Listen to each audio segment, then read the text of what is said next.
Welcome back to The Time Traveler. Yay! More to the point, welcome back to part 2 of The Time Traveler. Very exciting. When last we left our questionably wise explorer, he had stood in the hail for 30 minutes and then was approached by a suspiciously beautiful man. Let's see what is in store. In another moment, we were standing face to face. I and this fragile thing out of futurity. Is futurity a word? Did he just... I like a mad scientist making up words. He came straight up to me and laughed into my eyes. The absence from his bearing of any sign of fear struck me at once. Then he turned to the others who were following him and spoke to them in a strange and very sweet and liquid tongue. There were others coming, and presently a little group of perhaps 8 or 10 of these exquisite creatures were about me. One of them addressed me. It came into my head, oddly enough, that my voice was too harsh and deep for them, so I shook my head, and pointing to my ears, shook it again. He came a step forward, hesitated, and then touched my hand. Then I felt other soft little tentacles upon my back and shoulders. Did he really just refer to fingers as tentacles? What? What in the fanfic? Also, he's just assuming that his voice is too harsh. What? Oh, this is so weird. They wanted to make sure I was real. There was nothing in this at all alarming. Indeed, there was something in these pretty little people that inspired confidence, a graceful gentleness, a certain childlike ease. And besides, they looked so frail that I could fancy myself flinging the whole dozen of them about like ninepence. But I made a sudden motion to warn them when I saw their little pink hands feeling at the time machine. Happily then, when it was not too late, I thought of a danger I had hitherto forgotten, and reaching over the bars of the machine, I unscrewed the little levers that would set it in motion, and put these in my pocket. Then I turned again to see what I could do in the way of communication. And then, looking more nearly into their features, I saw some further peculiarities in their Dresden china type of prettiness. Their hair, which was uniformly curly, came to a sharp end at the neck and cheek. There was not the faintest suggestion of it on the face, and their ears were singularly minute. Their mouths were small, with bright red, rather thin lips, and the little chins ran to a point. The eyes were large and mild, and this may seem egotism on my part. I fancied even that there was a certain lack of the interest I might have expected in them. Oh, actually, this is really interesting, and they're going to get into more of it a little later, but people were doing research on why certain animals are domesticatable and why certain animals aren't. And they figured out that there's a gene that is common, and I know nothing about genetics other than layman stuff, so I'm sure I'm butchering this, but there's an uncommon gene amongst animals that is essentially the domesticated gene, and that's why we can have domesticated foxes now. You breed for that, and you end up breeding for that gene, and that's why domesticated foxes tend to be black and white, and why a lot of domesticated animals are black and white. The point is, humans also have this gene. So what we're seeing here is domesticated humans. There's your little pseudoscience that might be completely wrong. Tell me if I'm wrong in the comments. Like, back me up or tear me down, whichever. As they made no effort to communicate with me, but simply stood round me smiling and speaking in soft, cooing notes to each other, I began the conversation. I pointed to the time machine and to myself. Then, hesitating for a moment how to express time, I pointed to the sun. At once, a quaintly pretty little figure in checkered purple and white followed my gesture, and then astonished me by imitating the sound of thunder. For a moment I was staggered, though the import of this gesture was plain enough. The question had come into my mind abruptly. Were these creatures fools? I'm sorry, you pointed to the sun to designate time, and you think they're fools for not knowing what you were talking about? You're not even saying anything. Rude. You may hardly understand how it took me. You see, I had always anticipated that the people of the year 800 and 2000 odd would be incredibly in front of us in knowledge, art, everything. Then one of them suddenly asked me a question that showed him to be on the intellectual level of one of our 5-year-old children. Asked me, in fact, if I had come from the sun in a thunderstorm.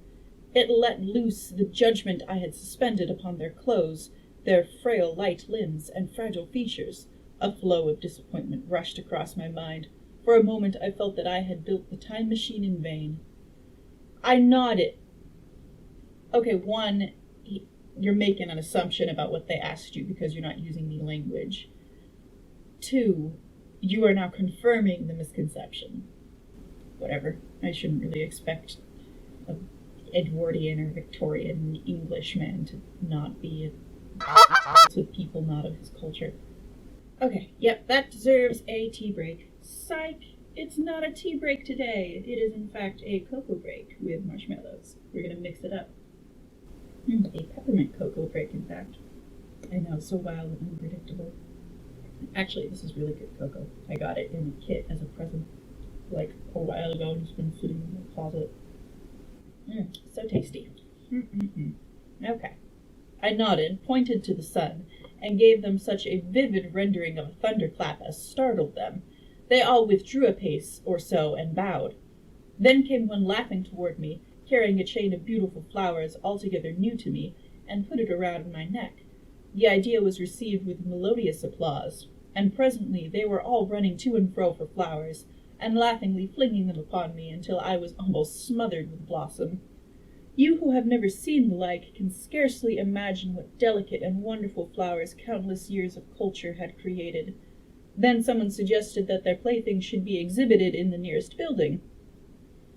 And so I was led past the Sphinx of white marble, which had seemed to watch me all the while with a smile at my astonishment, towards a vast grey edifice of fretted stone.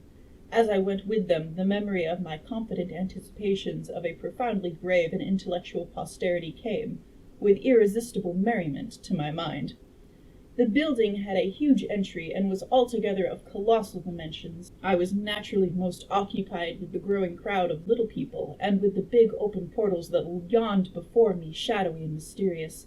My general impression of the world I saw over their heads was a tangled waste of beautiful bushes and flowers, a long neglected and yet weedless garden. I saw a number of tall spikes of strange white flowers, measuring a foot perhaps across the spread of the waxen petals. They grew scattered, as if wild, among the variegated shrubs, but, as I say, I did not examine them closely at this time. The time machine was left deserted on the turf among the rhododendrons. The arch of the doorway was richly carved, but naturally I did not observe the carving very narrowly, though I fancied I saw suggestions of old Phoenician decorations as I passed through, and it struck me that they were very badly broken and weather-worn. Several more brightly clad people met me in the doorway, and so we entered, I dressed in the dingy 19th century garments, looking grotesque enough, garlanded with flowers, and surrounded by an eddying mass of bright, soft-colored robes and shining white limbs, in a melodious whirl of laughter and laughing speech. The big doorway opened into a proportionately great hall hung with brown. The roof was in shadow, and the windows, partially glazed with colored glass and partially unglazed, admitted a temperate light. The floor was made up of huge blocks of some very hard white metal, not plates nor slabs, blocks, and it was so much worn, as I judged by the going to and fro of past generations, as to be deeply channeled along the more frequent ways. Transverse to the length were innumerable tables made of slabs of polished stone, raised, perhaps, a foot from the floor, and upon these were heaps of fruits. Some I recognized as a kind of hyperthyroided raspberry and orange, but for the most part they were strange. Between the tables was scattered a great number of cushions. Upon these my conductors seated themselves, signing for me to do likewise. With a pretty absence of ceremony they began to eat the fruit with their hands, flinging peel and stalks and so forth into the round openings in the sides of the tables. I was not loath to follow their example, for I felt thirsty and hungry. As I did so, I surveyed the hall at my leisure. And perhaps the thing that struck me most was its dilapidated look. The stained-glassed windows, which displayed only a geometrical pattern, were broken in many places, and the curtains that hung across the lower end were thick with dust. And it caught my eye that the corner of the marble table near me was fractured. Nevertheless, The general effect was extremely rich and picturesque. There were, perhaps, a couple of 100 people dining in the hall, and most of them, seated as near me as they could come, were watching me with interest, their little eyes shining over the fruit they were eating. All were clad in the same soft and yet strong, silky material. Fruit, by the by, was all their diet. These people of the remote future were strict vegetarians, and while I was with them, in spite of some carnal cravings, I had to be frugivorous also. Indeed, I found afterwards that horses, cattle, sheep, dogs had followed the ichthyosaurus into extinction, but the fruits were very delightful. One in particular that seemed to be in season all the time I was there, a flowery thing in a 3-sided husk, was especially good, and I made it my staple. At first I was puzzled by all these strange fruits and by the strange flowers I saw, but later I began to perceive their import. However, I am telling you of my fruit dinner in the distant future now. So soon as my appetite was a little checked, I determined to make a resolute attempt to learn the speech of these new men of mine. Clearly that was the next thing to do. The fruits seemed a convenient thing to begin upon, and holding one of these up, I began a series of interrogative sounds and gestures. I had some considerable difficulty in conveying my meaning. At first my effort met with a stare of surprise or inextinguishable laughter, but presently a fair-haired little creature seemed to grasp my intention and repeated a name. They had to chatter and explain the business at great length to each other, and my first attempts to make the exquisite little sounds of their language caused an immense amount of genuine, if uncivil, amusement. However, I felt like a schoolmaster amidst children, and persisted, and presently I had a score of noun substantives, at least at my command, and then I got to demonstrative pronouns, and even the verb to eat. But it was slow work, and the little people soon tired and wanted to get away from my interrogations, so I determined, rather of necessity, to let them give their lessons in little doses when they felt inclined. And very little doses I found they were before long, for I never met people more indolent or more easily fatigued. Pause here for cocoa. Okay. I'm so bad at remembering to tell you chapter titles, I'm sorry. That was the end of chapter 5 in the Golden Age. Next we have chapter 6, The Sunset of Mankind. A queer thing I soon discovered about my little hosts, and that was their lack of interest. That's terrible, because curiosity is pretty much the only thing that makes humans humans. And crows crows. A lot of intelligent species are curious. I think that might be the, actual sign of sentient level intelligence, or at least the start of it. A queer thing I soon discovered about my little hosts, and that was their lack of interest. They would come to me with eager cries of astonishment, like children, but like children they would soon stop examining me and wander away after some other toy. Has this guy never met children? Oh, nobody hyperfixates like a child. Oh my gosh. The dinner and my conversational beginnings ended, I noted for the first time that almost all those who had surrounded me at first were gone. It is odd, too, how speedily I came to disregard these little people. I went out through the portal into the sunlit world again as soon as my hunger was satisfied. I was continually meeting more of these men of the future, who would follow me a little distance, chatter and laugh about me, and, having smiled and gesticulated in a friendly way, leave me again to my own devices. The calm of evening was upon the world as I emerged from the great hall, and the scene was lit by the warm glow of the setting sun. At first things were very confusing. Everything was so entirely different from the world I had known, even the flowers. The big building I had left was situated on the slope of a broad river valley, but the Thames had shifted, perhaps a mile from its present position. I resolved to mount to the summit of a crest, perhaps a mile and a half away, from which I could get a wider view of this our planet in the year 802,701 A.D., for that, I should explain, was the date the little dials of my machine recorded. As I walked, I was watching for every impression that could possibly help to explain the conditions of the ruinous splendor in which I found the world, for ruinous it was. A little way up the hill, for instance, was a great heap of granite, bound together by masses of aluminum, a vast labyrinth of precipitous walls and crumbled heaps, amidst which were thick heaps of very beautiful pagoda-like plants. Nettles, possibly, but wonderfully tinted with brown about the leaves and incapable of stinging. It was evidently the derelict remains of some vast structure, to what end built I could not determine. It was here that I was destined, at a later date, to have a very strange experience, the first intimation of a still stranger discovery, but of that I will speak in its proper place. Looking round, with a sudden thought, from a terrace on which I rested for a while, I realized that there were no small houses to be seen. Apparently the single house, and possibly even the household, had vanished. Here and there among the greenery were palace-like buildings, but the house and the cottage, which form such characteristic features of our own English landscape, had disappeared. "Communism," said I to myself. What? Okay. I feel like this is the second time communism has been brought up. Was that in part 1? Did they talk about communism in part 1? I guess people were first starting to talk about communism when this was written, but I don't know, it seems like a weird thing to fixate on. And on the heels of that came another thought. I looked at the half-dozen little figures that were following me. Then, in a flash, I perceived that all had the same form of costume, the same soft, hairless visage, and the same girlish rotundity of limb. It may seem strange, perhaps, that I had not noticed this before, but everything was so strange. Now I saw the fact plainly enough. In costume, and in all the differences of texture and bearing that now mark off the sexes from each other, these people of the future were alike, and the children seemed to my eyes to be but miniatures of their parents. I judged then that the children of that time were extremely precocious, physically at least, and I found afterwards abundant verification of my opinion. So, the women aren't vavoom? Is that what he's saying? No badonkadonk? Very sad.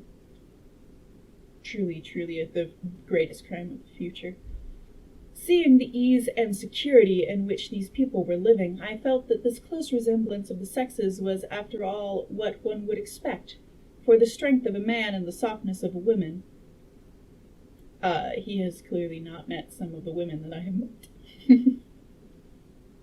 For the strength of a man and the softness of a woman, the institution of the family and the differentiation of occupations are mere militant necessities of an age of physical force.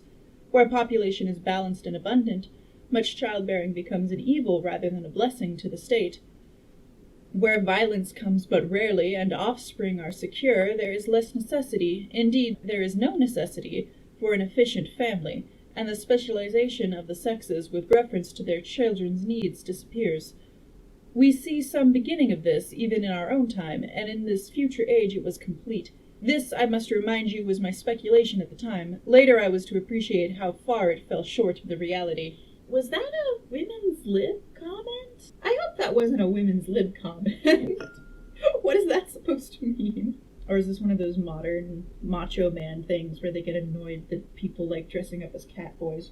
Long live the cat boys. While I was musing upon these things, my attention was attracted by a pretty little structure, like a well under a cupola.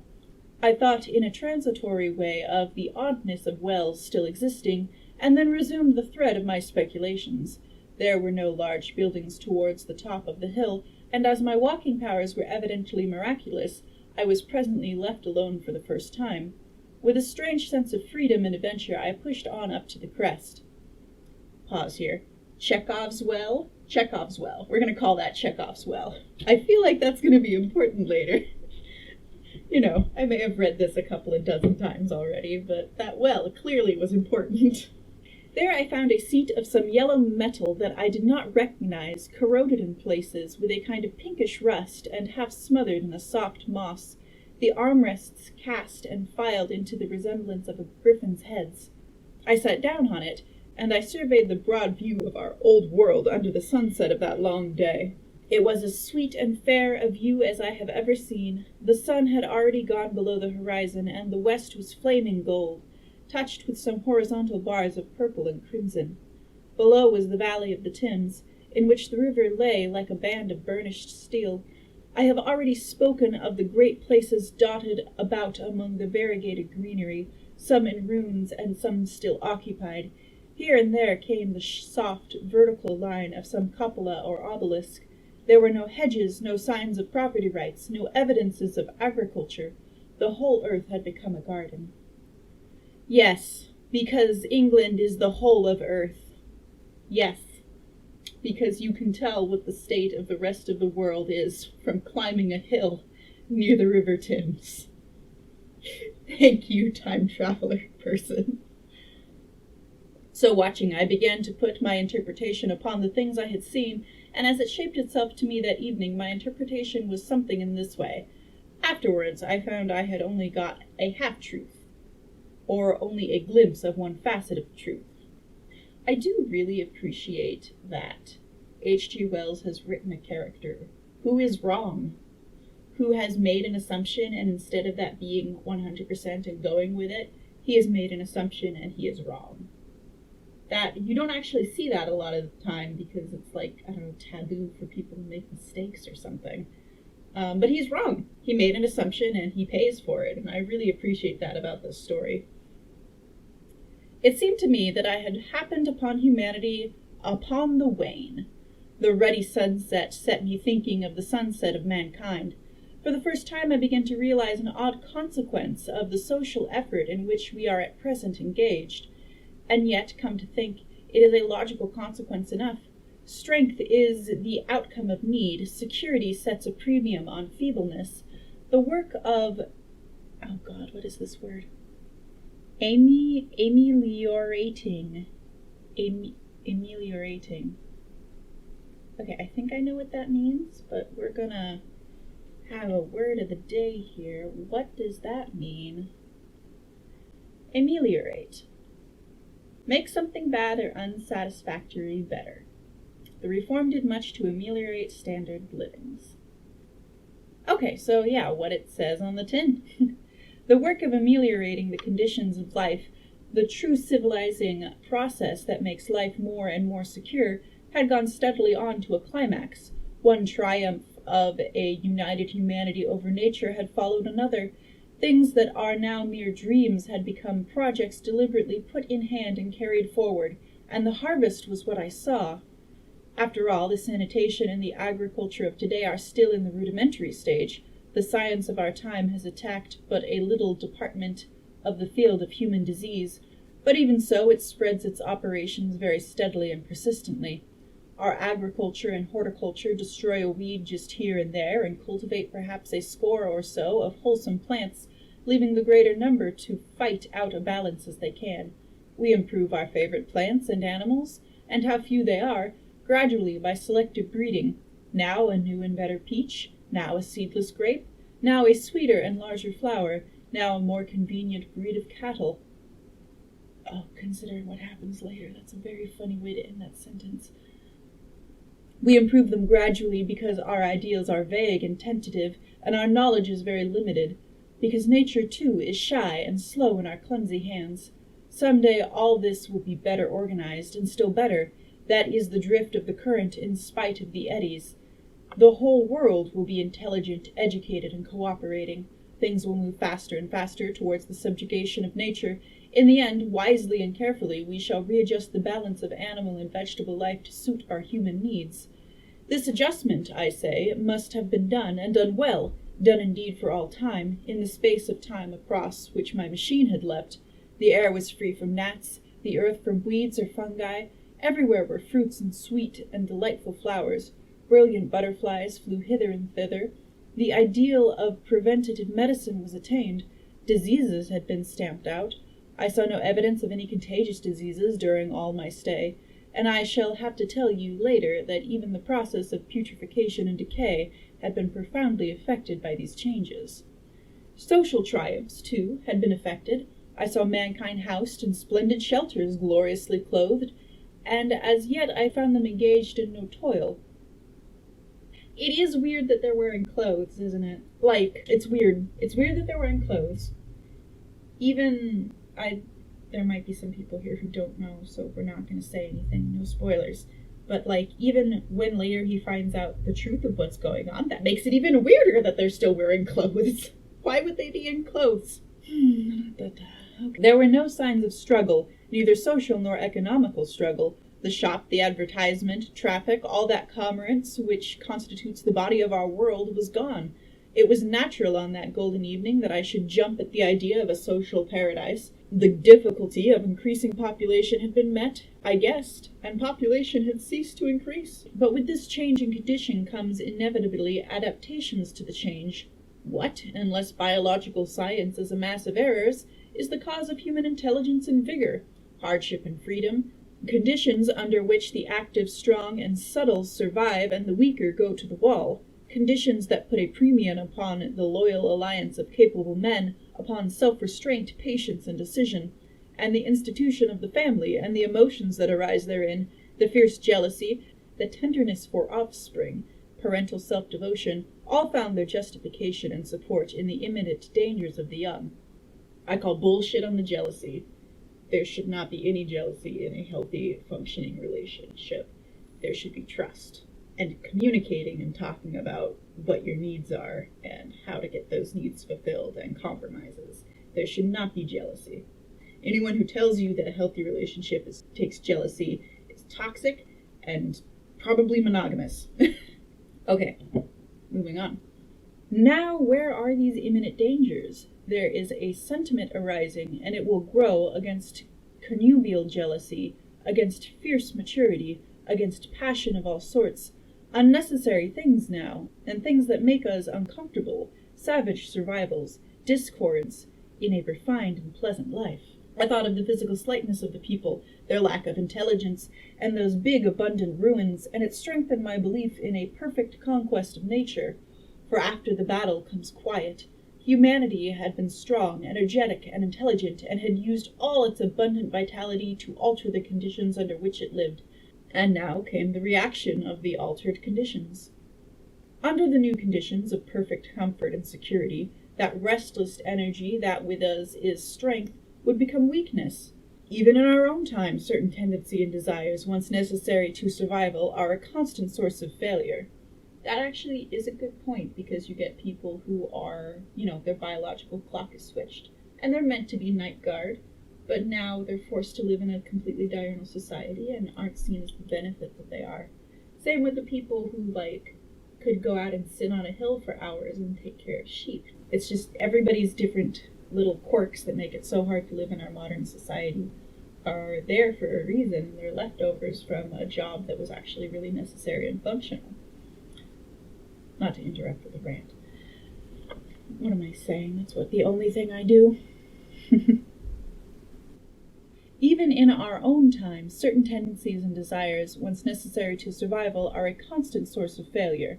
Physical courage and the love of battle, for instance, are no great help, may even be hindrances to a civilized man, and in a state of physical balance and security, power, intellectual as well as physical, would be out of place. For countless years, I judged, there had been no danger of war or solitary violence, no danger from wild beasts, no wasting disease to require strength of constitution, no need of toil.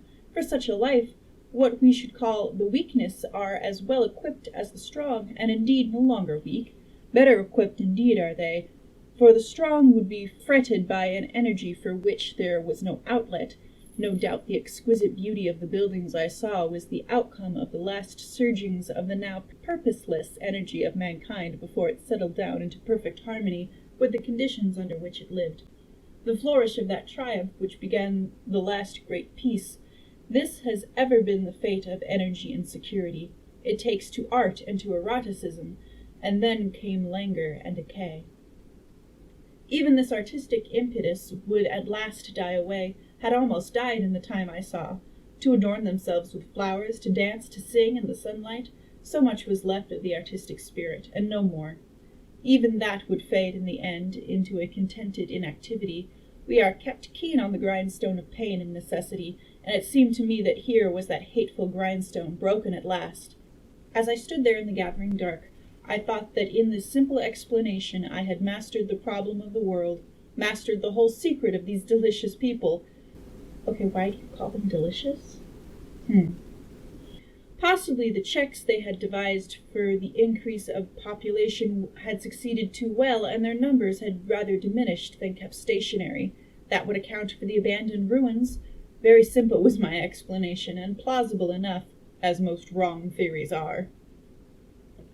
That is the end of chapter 6. We are on to chapter 7, which is called A Sudden Shock. And I am on to eating the marshmallows at the bottom of my empty cup. I'm also pretty sure I heard Princess. Are you sleeping on the bed without me realizing it? Princess. Princess, come say hi. I see you. I see you looking at me. Lazy. I'm gonna give you the slow going side if you like it. You wanna come and read with us? Or are you just gonna look at me sarcastically over your shoulder?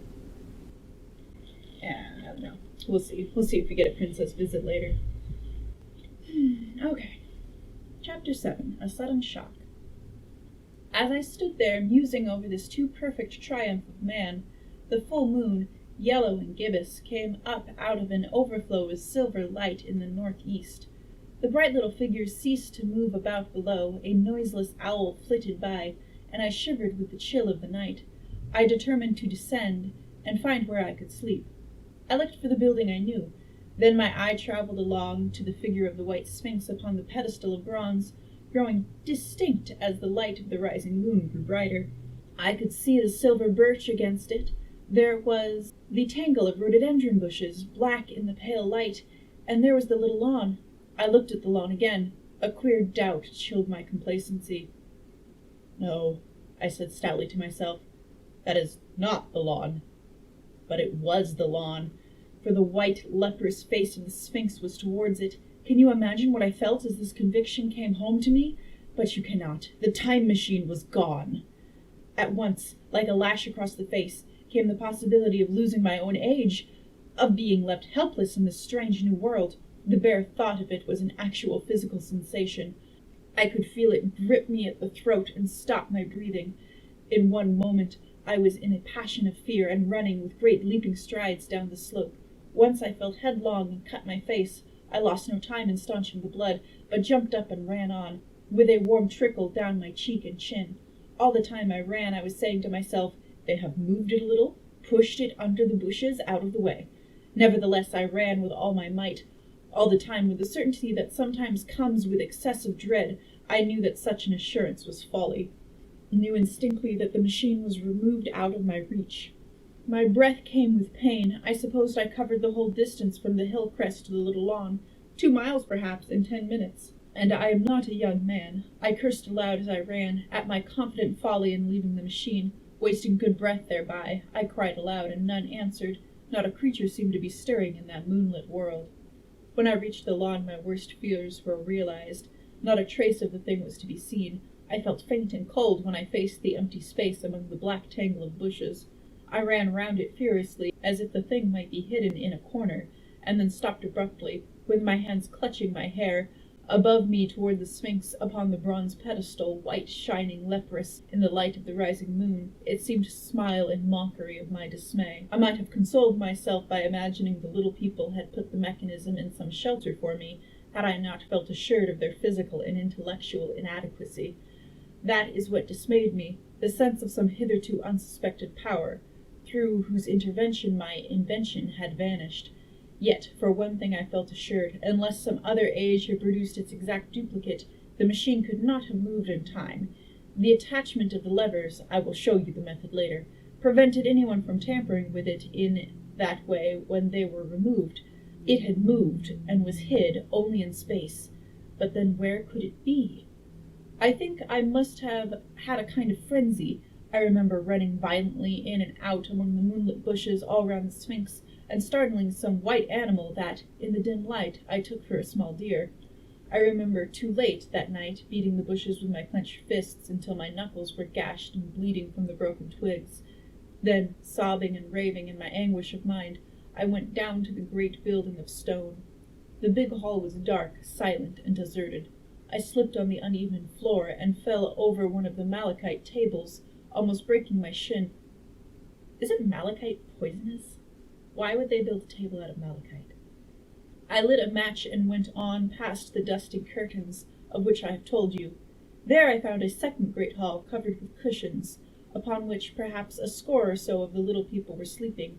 I have no doubt they found my second appearance strange enough, coming suddenly out of the quiet darkness with inarticulate noises and the splutter and flare of a match, for they had forgotten about matches.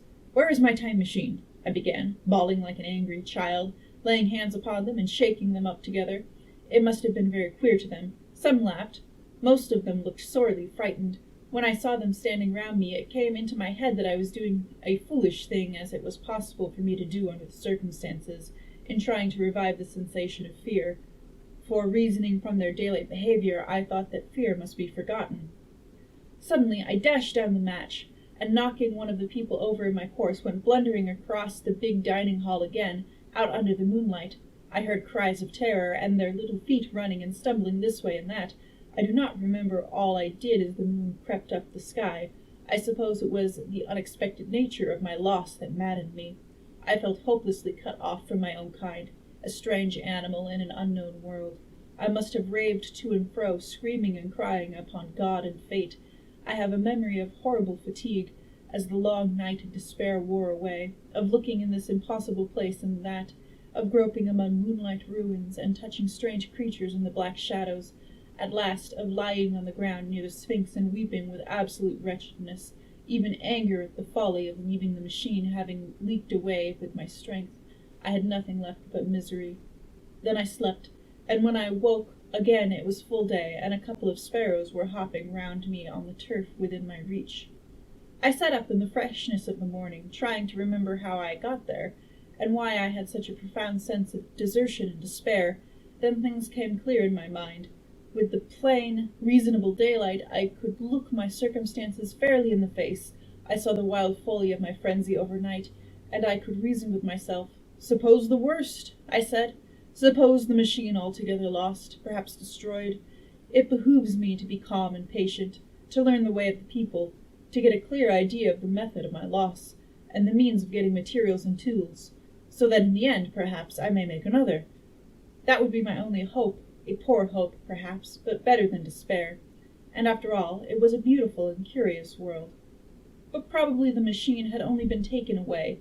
Still, I must be calm and patient, finding its hiding place, and recover it by force or cunning.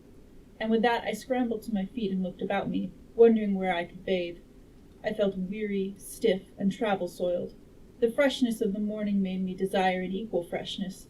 I had exhausted my emotions. Indeed, as I went about my business, I found myself wondering at my intense excitement overnight. I made a careful examination of the ground about the little lawn. I wasted some time in futile questionings, conveyed as well as I was able to such of the little people as came by. They all failed to understand my gestures. Some were simply stolid. Some thought it was a jest and laughed at me. I had the hardest task in the world to keep my hands off their pretty laughing faces.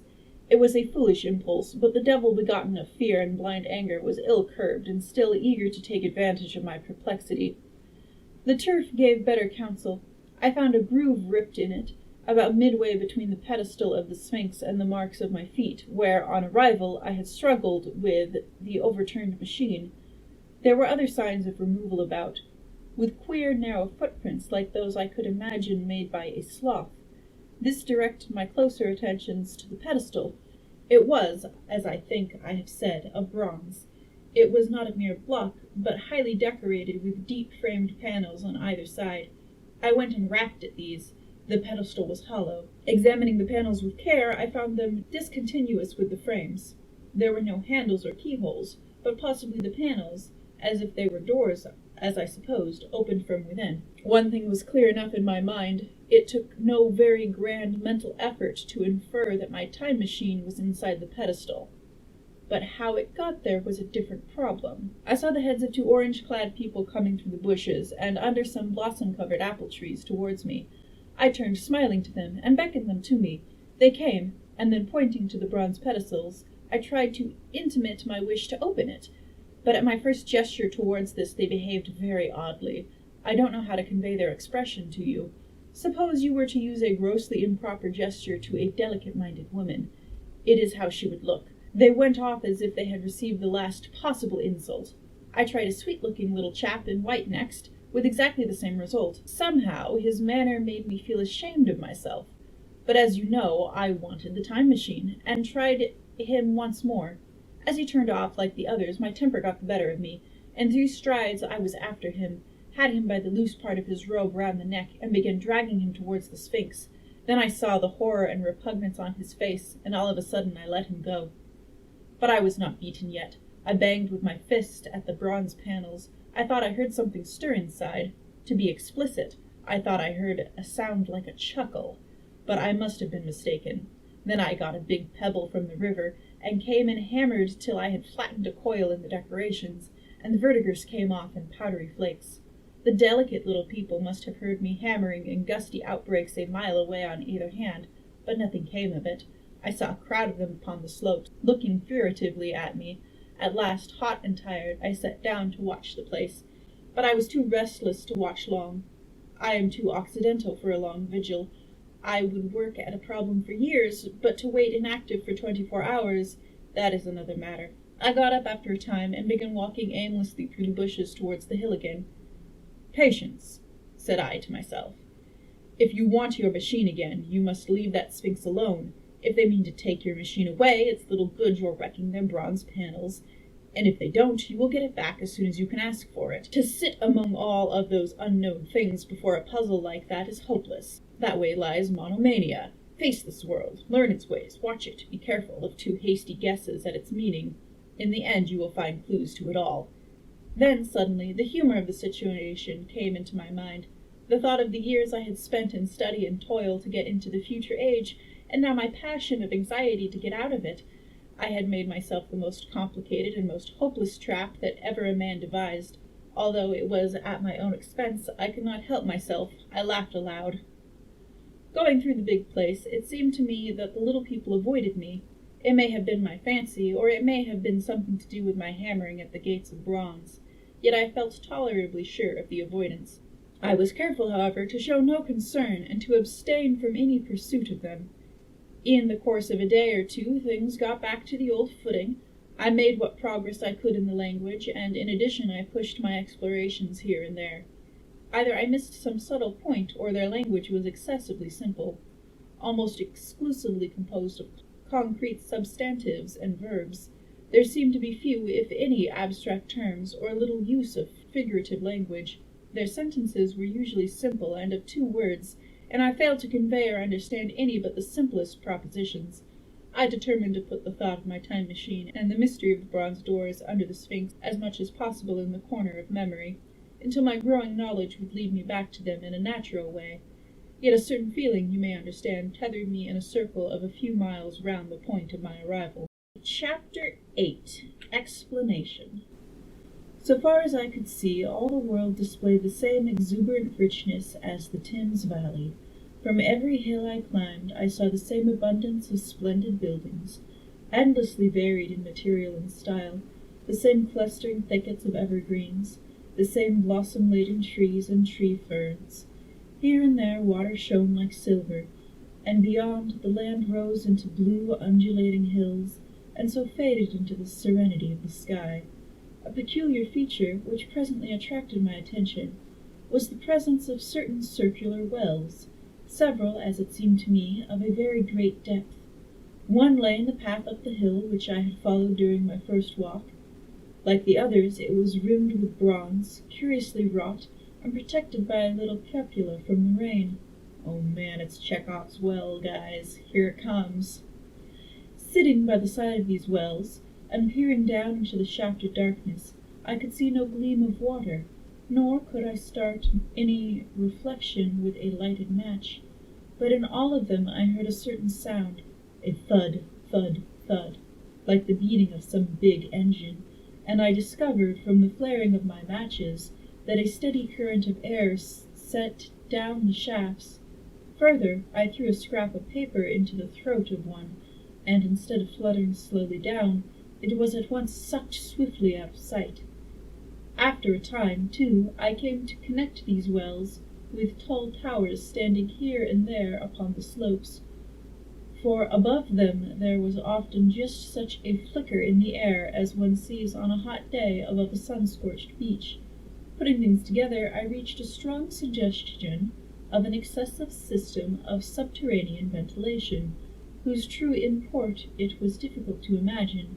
I was at first inclined to associate it with the sanitary apparatus of these people. It was an obvious conclusion, but it was absolutely wrong. And here I must admit that I learnt very little of drains and bells and modes of conveyance, and the like conveniences during my time in this real future.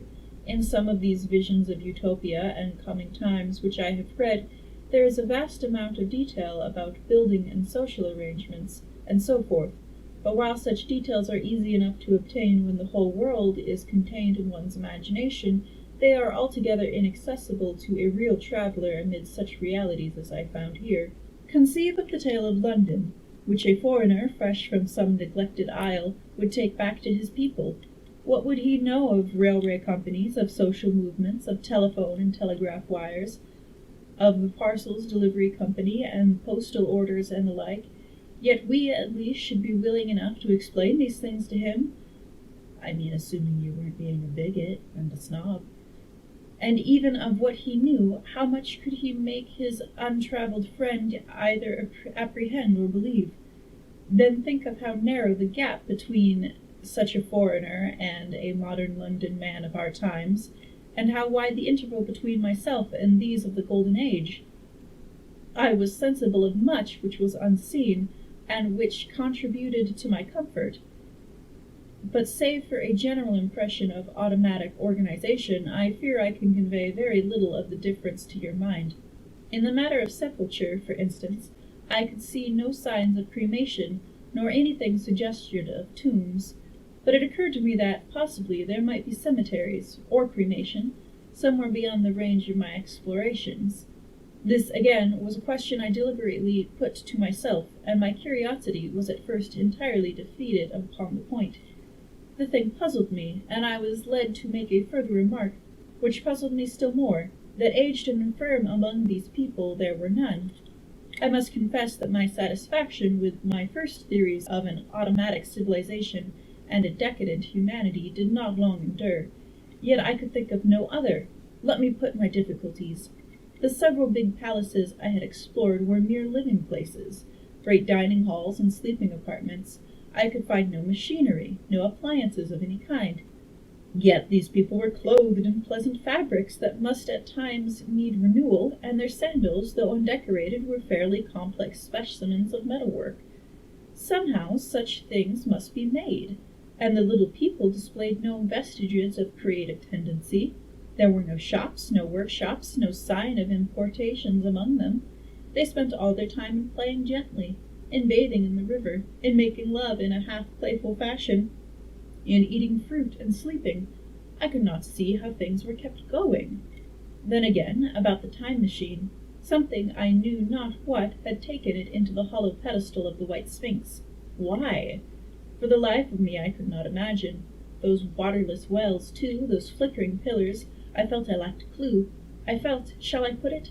Suppose you found an inscription, with sentences here and there in excellent plain English, and interpolated therewith others made up of words, of letters, even absolutely unknown to you.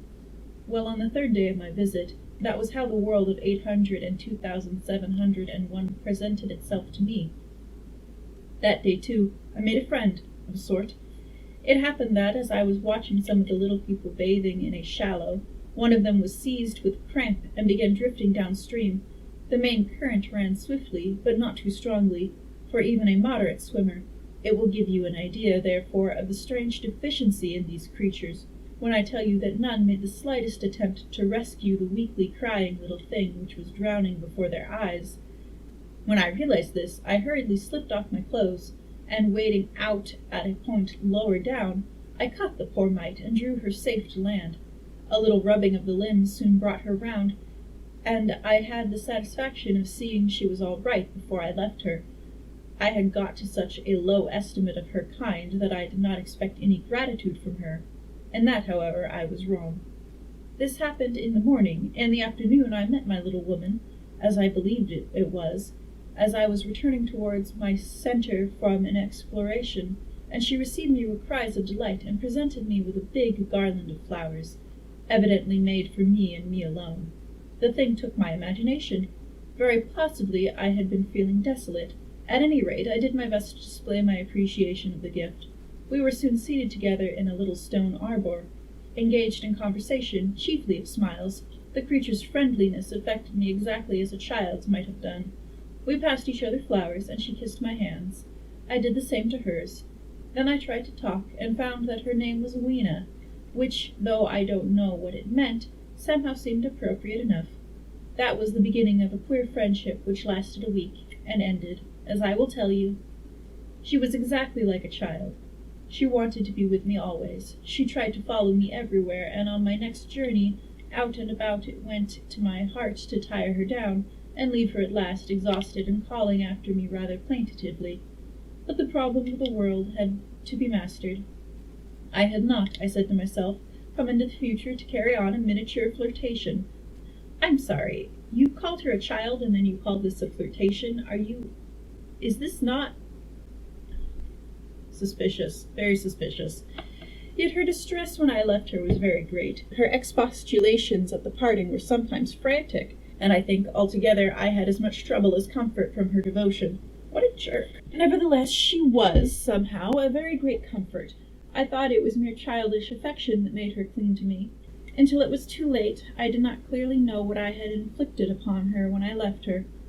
Nor until it was too late did I clearly understand what she was to me.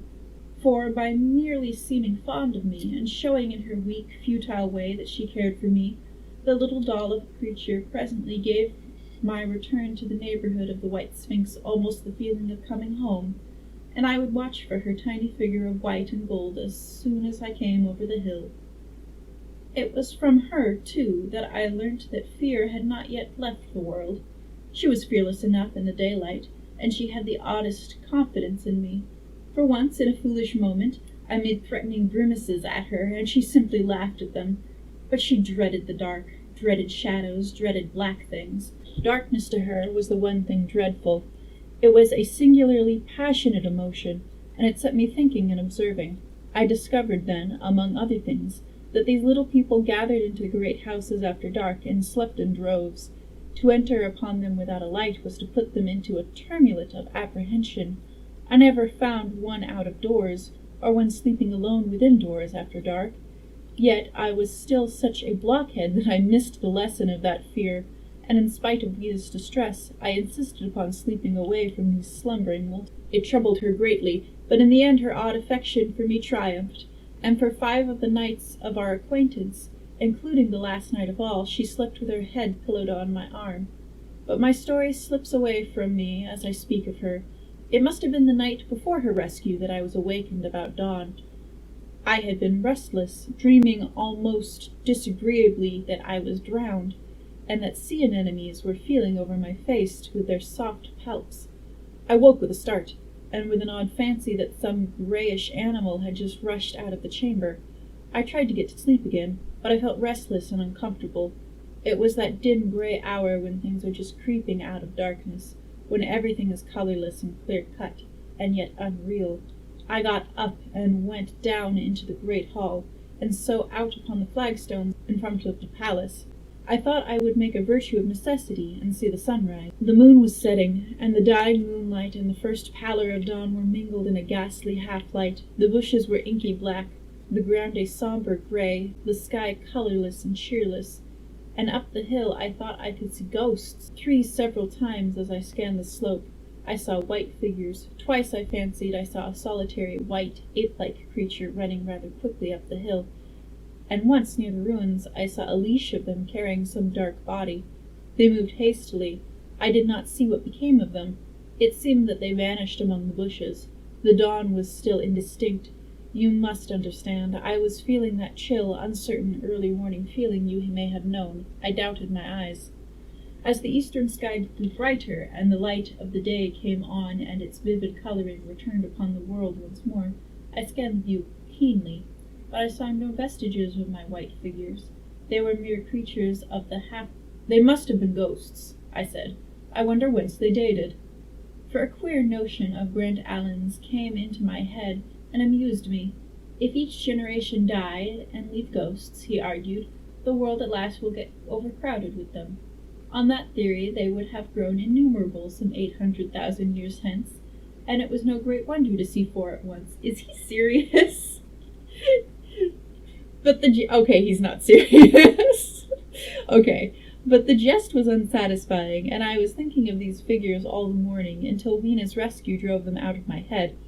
I associated them in some indefinite way with the white animal I had startled in my first passionate search for the time machine. But Weena was a pleasant substitute, yet all the same they were soon destined to take a far deadlier possession of my mind. I think I have said how much hotter than our own was the weather of this golden age. I cannot account for it. Global warming.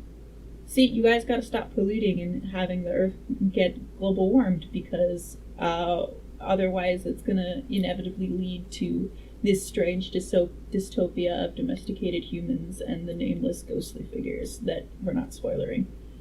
Where was I? Oh god, yelling about global warming is where I was.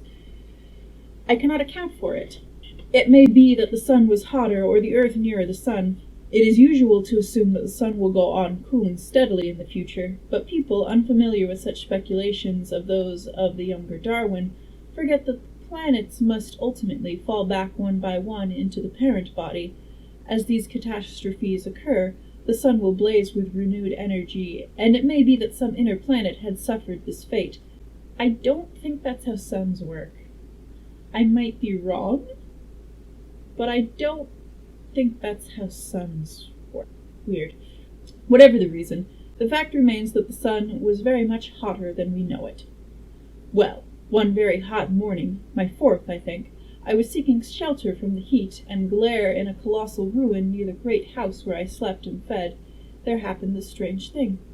Clambering among these heaps of masonry, I found a narrow gallery, whose end and side windows were blocked by fallen masses of stone. By contrast with the brilliancy outside, it seemed at first impenetrably dark to me. I entered it groping, for the change from light to blackness made spots of color swim before me. Suddenly I halted spellbound. A pair of eyes, luminous by reflection against the daylight without, was watching me out of the darkness. The old instinctive dread of wild beasts came upon me. I clenched my hands and steadfastly looked into the glaring eyeballs. I was afraid to turn. Then the thought of the absolute security in which humanity appeared to be living came to my mind, and then I remembered that strange terror of the dark. Overcoming my fear to some extent, I advanced a step and spoke. I will admit that my voice was harsh and ill-controlled. I put out my hand and touched something soft. At once the eyes darted sideways, and something white ran past me. I turned with my heart in my mouth and saw a queer little ape-like figure, its head held down in a peculiar manner, running across the sunlit space behind me. It blundered against a block of granite, staggered aside, and in a moment was hidden in the black shadow beneath another pile of ruined masonry. My impression of it is, of course, imperfect, but I know it was a dull white, and had strange, large, grayish-red eyes. Also that there was flaxen hair on its head and down its back. But, as I say, it went too fast for me to see distinctly. I cannot even say whether it ran on all fours, or only with its forearms held very low. After an instant's pause I followed it into the second heap of ruins. I could not find it at first, but after a time in the profound obscurity I came upon one of those round well-like openings of which I have told you, half closed by a fallen pillar. A sudden thought came to me. Could this thing have vanished down the shaft? I lit a match, and looking down, I saw a small, white, moving creature with large, bright eyes which regarded me steadfastly as it retreated. It made me shudder. It was like a human spider. It was clambering down the wall, and now as I saw for the first time a number of metal foot and hand rests forming a kind of ladder down the shaft. Then the light burned my fingers and fell out of my hand, going out as it dropped, and when I had lit another the little monster had disappeared. I do not know how long I sat peering down that well, but it was not for some time that I could succeed in persuading myself that the thing I had seen was human. But gradually the truth dawned on me. That man had not remained one species, but had differentiated into two distinct animals, that my graceful children of the upper world were not the sole descendants of our generation, but that this bleached, obscene, nocturnal thing which had flashed before me was also heir to all the ages. I thought of the flickering pillars and my theory of an underground ventilation. I began to suspect their true import, and what, I wondered, was this lemur doing in my scheme of a perfectly balanced organization? How was it related to the indolent serenity of the beautiful overworlders? And what was hidden down there, at the foot of that shaft? I sat upon the edge of the wall, telling myself that, at any rate, there was nothing to fear, and that there I must descend for the solution of my difficulties. And withal, I was absolutely afraid to go. As I hesitated, two of the beautiful upper-world people came running in their amorous sport across the daylight in the shadow. The male pursued the female, flinging flowers at her as he ran. They seemed distressed to find me, my arm against the overturned pillar, peering down the well. Apparently it was considered bad form to remark these apertures, for when I pointed to this one and tried to frame a question about it in their tongue, they were still more visibly distressed and turned away. But they were interested by my matches, and I struck some to amuse them. I tried them again about the well, and again I failed. So presently I left them, meaning to go back to Weena and see what I could get from her. But my mind was already in revolution. My guesses and impressions were slipping and sliding to a new adjustment. I had now a clue to the import of these wells, to the ventilating towers, to the mystery of the ghosts, to say nothing of a hint at the meaning of the bronze gates, and at the fate of the time machine. And very vaguely there came a suggestion towards me the solution of the economic problems that had puzzled me. Here was the new view. Plainly, this second species of man was subterranean. There were three circumstances in particular which made me think that this rare emergence above ground was the outcome of a long-continued underground habit. In the first place, there was the bleached look common in most animals that live largely in the dark, the white fish of the Kentucky caves, for instance. Then those large eyes. With that capacity for reflecting light are common features of nocturnal things. Witness the owl and the cat. And last of all, that evident confusion in the sunshine, that hasty yet fumbling awkward flight towards the dark shadow, and that peculiar carriage of the head while in the light, all reinforce the theory of an extreme sensitiveness of the retina. Beneath my feet, then, the earth must be tunneled enormously, and these tunnelings were the habit of the new race. The presence of ventilating shafts and wells along the hill slopes, everywhere, in fact, except along the river valley, showed how universal were its ramifications. What so natural, then, as to assume that it was in this artificial underworld that such work as was necessary to the comfort of the daylight race was done?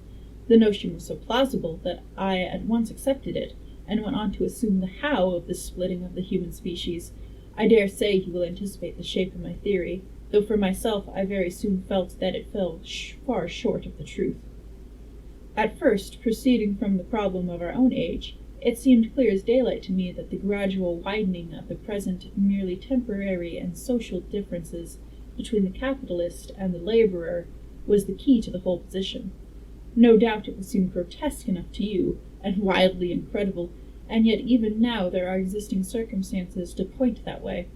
There is a tendency to utilize underground space for the less ornamental purposes of civilization. There is the Metropolitan Railway in London, for instance. There are new electric railways. There are subways. There are underground workrooms and restaurants, and they increase and multiply. Evidently, I thought this tendency had increased till industry had gradually lost its birthright in the sky. I mean that it had gone deeper and deeper into larger and even larger underground factories, spending a still increasing amount of its time therein, till in the end, even now, does not an East End worker live in such artificial conditions as practically to be cut off from the natural surface of the earth? Again, the exclusive tendency of richer people, due no doubt to the increasing refinement of their education and the widening gulf between them and the rude violence of the poor, is already leading to the closing, in their interest, of considerable portions of the surface of the land. About London, for instance, perhaps half the prettier country is shut in against intrusion, and this same widening gulf, which is due in length and expense of the higher educational process and the increased faculty for and temptations towards refined habits on the part of the rich, will make that exchange between class and class that promotion by intermarriage, which at present retards the splitting of our species along lines of social stratification less and less frequent. So in the end, above ground you must have the haves, pursuing pleasure and comfort and beauty, and below ground the have-nots, the workers getting continually adapted to the conditions of their labor.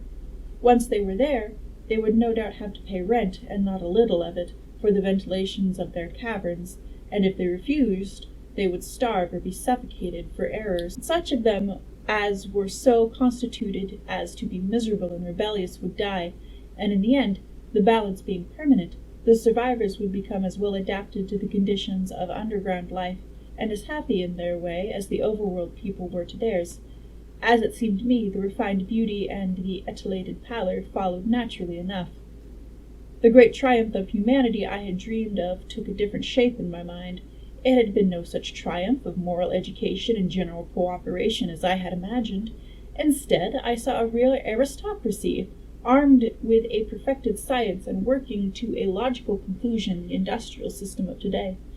Its triumphs had not been simply a triumph over nature, but a triumph over nature and fellow man. This, I must warn you, was my theory at the time. I had no convenient Cicerone in the pattern of the utopian books. My explanation may be absolutely wrong. I still think it is the most plausible one. But even on this supposition, the balanced civilization that was at last attained must have long since passed its zenith, and was now far fallen into decay. The too perfect security of the overworlders had led them to a slow movement of degeneration, to a general dwindling in its size, strength, and intelligence. That I could see clearly enough already. What had happened to the undergrounders I did not yet suspect, but from what I had seen of the Morlocks, that, by the by, was the name by which these creatures were called, I could imagine that the modification of the human type was even far more profound than among the Eloi, the beautiful race I already knew. Then came troublesome doubts. Why had the Morlocks taken my time machine? For I felt sure it was they who had taken it. Why, too, if the Eloi were masters, could they not restore the machine to me? And why were they so terribly afraid of the dark? I proceeded, as I have said, to question Weena about this underworld, but here again I was disappointed. At first she would not understand my questions, and presently she refused to answer them. She shivered as though the topic were unendurable, and when I pressed her, perhaps a little harshly, she burst into tears. They were the only tears, except my own, I ever saw in that golden age. When I saw them, I ceased abruptly to trouble about the Morlocks, and was only concerned in banishing these signs of her human inheritance from Weena's eyes. And very soon she was smiling and clapping her hands, while I solemnly burnt a match. Okay. Woo! That is the end of Chapter 8, and we're going to stop there. The Morlocks have finally hit the scene. And our time traveler is being very dumb about still supposing. Like, at one point he's like, "Oh, these modern people are so stupid." And then turning right around, "These modern people must be the ones in charge of this situation." Like, no. Oh, funny. Okay, next time on the Time Machine, will our nameless protagonist ever find out what the deal with the Morlocks is? Will he ever get to eat anything other than fruit? What happened to the Time Machine? And is Weena going to continue to be a childlike friend, or are we going to continue to get creepy about this relationship? All of that and more next time on H.G. Wells' The Time Machine.